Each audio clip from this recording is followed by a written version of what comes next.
Here are the 5 things you need to check out in the current issue of Forbes magazine. Number 1, we've got our annual college rankings.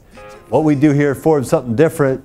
Instead of ranking how hard it is to get in, we measure something much more important, which is how satisfied students are and how successful they are with the degree once they get out. We have a lot of surprises, including an interesting school at number 1. And we also, for the first time, are penalizing schools that have lied to the federal government with their data. So we are taking action, and we're actually enforcing an honor code just like the schools have for their own students.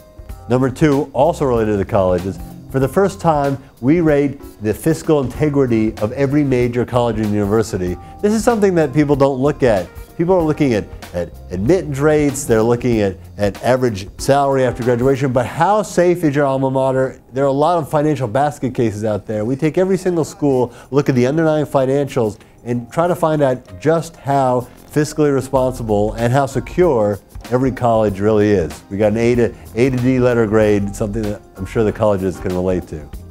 Number 3, our cover story. We go to the Middle East, and we found something very interesting that nobody's talking about.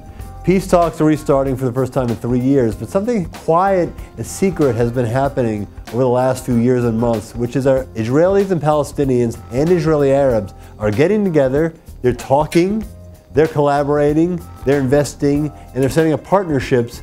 If you want to look at the future of Middle East peace, we go inside these secret meetings to show that rather than just politicians blathering around, there are entrepreneurs and investors actually doing something about it on the ground right now.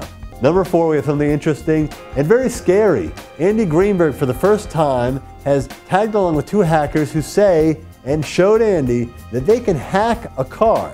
Now think about it, cars are now full not just of kind of engines and electronics, but they're internet enabled. Making them internet enabled makes them vulnerable to hackers, and these hackers who Andy met up with, again for the first time ever to anyone, showed that they can actually hack a car and in theory run it off the road. This is something that has to keep Detroit up at night, and it's something that anybody who drives needs to check out.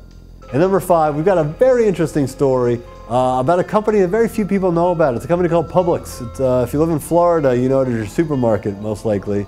But it's also the most profitable supermarket chain in America.